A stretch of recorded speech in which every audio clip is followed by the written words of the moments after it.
ಅದಕ್ಕೆ ನಾಗವಲ್ಲಿ ಅಂಟಿ ಟೀ ಮಾಡ್ತಾರೆ, ನಾನು ಸಪ್ಲೈ ಮಾಡ್ತೀನಿ, ಕ್ಲೀನ್ ಮಾಡು. ನಾವಿಬ್ರು ಒಟ್ಟಿಗೆ ಕೆಲಸ ಮಾಡ್ದಂಗ ಆಗತ್ತಾ?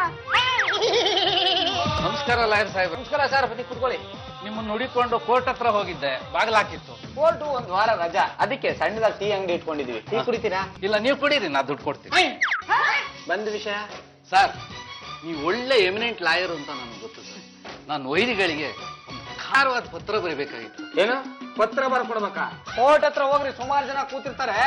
ಅಲ್ಲ ಸರ್, ಕೋರ್ಟ್ ಹತ್ರ ಹೋಗಿ ಯಾರ ಹತ್ರನೋ ಪತ್ರ ಬರ್ಸಿದ್ರೆ ಸಂಸಾರದ ಗುಟ್ಟು ರಟ್ಟಾಗಲ್ವೇ ಸರ್? ದುಡ್ಡು ಕೊಡ್ತೀನಿ ಸರ್, ಮಾಡ್ಕೊಡಿ. ಎಷ್ಟು ಕೊಡ್ತೀರಾ? ನೀವು ಕೇಳಿದಷ್ಟು. ಒಂದು ಪತ್ರಕ್ಕೆ 500 ರೂಪಾಯಿ ಕೇಳ್ತೀನಿ, ಕೊಡ್ತೀರಾ? 500 ರೂಪಾಯಿ ಸ್ವಲ್ಪ ಜಾಸ್ತಿ ಆಗ್ಲಿಲ್ವಾ? ಹಾಗಿದ್ರೆ ಬರ್ಕೊಡಕಲ್ಲ, ಹೋರ್ರಿ. 500 ರೂಪಾಯಿ ಕೊಡ್ತೀನಿ, ಬರೀರಿ ಸರ್. ಆಗ ಬನ್ನಿ ದಾರಿಗೆ. ನೋಡೋ, ನನ್ ವಿಷಯಕ್ಕೆ ಬಂದ್ರೆ ನಾನ್ ಸುಮ್ನೆ ಇರೋದಿಲ್ಲ. ನಾನ್ ಯಾರು?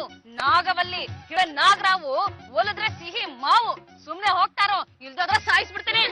ಓಹೋ, ನನಗೆ ಆವಾಜ ಏನೋ ಹುಡುಗಿ ಚೆನ್ನಾಗಿ ಬಂದ್ ಮಾತಾಡ್ ಇಷ್ಟಲ್ಲಿ ರೋಪ್ ಆಗ್ತೀಯಾ? ನೀನಾಗೆ ನಾನು ಹುಡ್ಕೊಂಡ್ ಬರ್ಬೇಕು, ಹಾಗ್ ಮಾಡ್ತೀನಿ. ಸತ್ರು ನಿನ್ನನ್ ಮಾತ್ರ ಹುಡ್ಕೊಂಡ್ ಬರೋದಿಲ್ಲ. ಬರ್ತೀಯಾ? ಬರಲ್ಲ. ಬರ್ತೀಯಾ? ಬರಲ್ಲ. ಬಂದೇ ಬರ್ತೀಯಾ? ಬರೋದಿಲ್ಲ. ನೀವು ತುಂಬಾ ಚೆನ್ನಾಗಿ ಪತ್ರ ಬರೀತೀರಂತೆ. ಯಾರು ಹೇಳಿದ್ರು? ಬಸ್ ಸ್ಟ್ಯಾಂಡ್ ಅಲ್ಲಿ ಮಾತಾಡ್ಕೋತಿದ್ರ. ಏನ್ ವಿಷಯ ಅದನ್ನ ಹೇಳ್ರಿ. ಮದ್ದು ಎಷ್ಟು ಅಂತ ಹೇಳಿ. ಒಂದು ಪುಟಕ್ಕೆ 250 ರೂಪಾಯಿ ಆಗುತ್ತೆ. ಆಯ್ತು, 2 ಪುಟ ಬರೀರಿ, 500 ರೂಪಾಯಿ ತಗೊಳ್ಳಿ.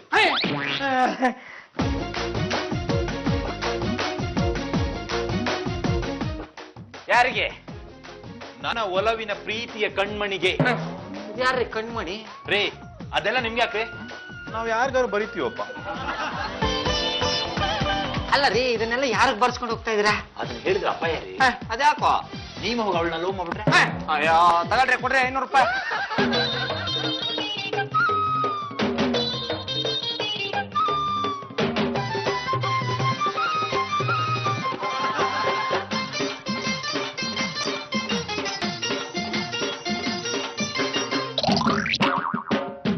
ಸಖತ್ತಾಗಿದೆ, ರುಚಿಯಾಗಿದೆ, ರುಚಿಯಾಗಿದೆ, ಹಸಿಯಾಗಿದೆ. ಅಯ್ಯೋ, ಇವರು ರೋಪ ಹಾಕಂಗೂ ಇಲ್ಲ, ಹೆಂಗ್ ಹೇಳದಪ್ಪ? ಪಾರು ಅಂಗೈಲ ಆಕಾಶ ತೋರಿಸಿ ಪ್ರೀತಿ ಪ್ರೇಮ ಅಂತ ಹುಚ್ಚಿಡಿಸಿ ಪ್ರೇಮ ಪತ್ರಗಳನ್ನ ಬರೆದು ಫೈನಲ್ ಆಗಿ ಮದ್ವೆ ಆಗಲ್ಲ ಅಂದ್ರೆ ಸುಮ್ನೆ ಬಿಟ್ಬಿಡ್ತೀನ ನಾನು. ನಾಗವಲ್ಲಿ ಅವರೇ, ನನ್ನ ಮೇಲೆ ಯಾಕ್ರಿ ಈ ತರ ಆಪೋದನೆಗಳನ್ನ ಹೊರಿಸ್ತಾ ಇದ್ದೀರಾ? ನಾಗವಲ್ಲಿ, ನನ್ನ ಮಿತ್ರ ಯಾವಾಗ ಬರ್ದ ಪ್ರೇಮ ಪತ್ರ, ಅದಕ್ಕೇನಿದೆ ದಾಖಲೆ? ದಾಖಲೆ ಇಟ್ಕೊಂಡೆ ಮಾತಾಡ್ತಾ ಇದ್ದೀನಿ. ನಾಗವಲ್ಲಿ, ನಿಂಗ್ ಹುಚ್ಚಿಟ್ಟಿದ್ಯಾ? ಪಾರು, ಈ ಪತ್ರಗಳನ್ನ ನೋಡು. ಒಂದೊಂದು ಪತ್ರನು ಎಷ್ಟು ರಸವತ್ತಾಗಿ ಬರ್ತಿದ್ದಾರೆ. ನನಗಂತೂ ಹುಚ್ಚಿ ಹಿಡಿಸ್ಬಿಟ್ಟಿದ್ದಾರೆ.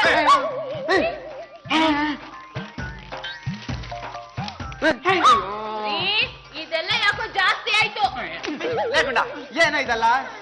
ಈ ಪತ್ರಗಳ ಜೆರಾಕ್ಸ್ ಕಾಪಿನ ಕಮಿಷನರ್ ಕಳಿಸಿದೀನಿ. ಅವ್ರದ್ದು ಸಬ್ಮಿಟ್ ಮಾಡಿದ ತಕ್ಷಣ ಕಂಪ್ಲೇಂಟ್ ಫೈಲ್ ಮಾಡ್ತಾರೆ. ನೀವಿಬ್ರು ಇಲ್ಲೇ ರಾಜಿ ಆಗ್ಬಿಡ್ರೋ, ಇಲ್ಲಾಂದ್ರೆ ತುಂಬಾ ಕಷ್ಟ ಆಗ್ಬಿಡುತ್ತೆ. ನಾಗವಲ್ಲಿ, ಅದೇನ್ ಮಾತಾಡ್ಕೋತೀಯ ಮಾತಾಡ್ಕೊ, ಬರಮ್ಮ ನೀನು. ನಾಗವಲ್ಲಿ ಅವರೇ, ನಿಜ ಹೇಳ್ರಿ, ಈ ಪತ್ರಗಳನ್ನ ಬರ್ದಿದ್ದು ನಾನೇನಾ? ಅಲ್ಲ ಅಂತ ಹೇಳಕ್ ಆಗುತ್ತಾ? ರೇ ಗುಂಡಣ್ಣವ್ರೆ, ಮೇಡಮ್ ಅವರು ನಿಮ್ಮ ಮೇಲೆ ಕೇಸ್ ಹಾಕಿದ್ದಾರೆ.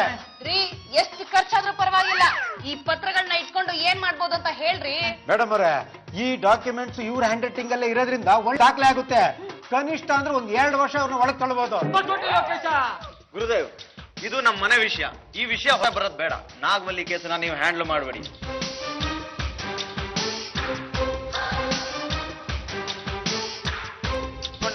ನೀನು ತಪ್ಪು ಮಾಡಿದ್ಯಾ ಕಣ, ಸಾರಿ ಕಣ.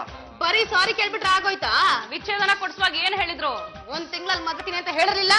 ಆಯ್ತು ನಾಗವಲ್ಲಿ, ಇವತ್ತು ಹೊಸ ನ್ಯಾಯ ಕೊಡೋಣ. ಈಗಿಂದ ಹೊಸ ಲೆಕ್ಕ. ಸರಿ, ಅದೇನ್ ಲೆಕ್ಕನೋ ನೀವೇ ಹೇಳಿ. ನೋಡು ನಾಗವಲ್ಲಿ, ಈ ಕೈಲಾಸದ ಅಧಿಪತಿಯಾಗಿ ನಾನು ಹೇಳ್ತಾ ಇದ್ದೀನಿ, ಗುಂಡಣ್ಣ ಇನ್ನು 1 ತಿಂಗಳೊಳಗೆ ಗಂಡು ಹುಡುಕಿ ನಿನಗೆ ಮದುವೆ ಮಾಡಿಸ್ತಾನೆ. ಇಲ್ದೆ ಹೋದ್ರೆ ಇವ್ರೇ ನನ್ನ ಮದ್ವೆ ಮಾಡ್ಕೊತಾರೆ.